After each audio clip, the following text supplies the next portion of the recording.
One Amherst County staple has yet to open, and your help is needed to make it happen. The Elin Ruritan Club has to rebuild after an EF3 tornado tore the building apart last April. Local leaders had hoped to open the doors this fall, but are now looking toward the new year because they're short on money. The group has raised $20,000 through the Brick fundraiser, but need $20,000 more to paint and install cabinets and floors. They hope a GoFundMe page will help with the cost.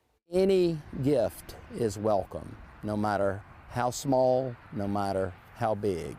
Any gift is welcome, and we will certainly put it to the use for which it was intended. Without the money, they'll have to do the work themselves, which will put them behind schedule.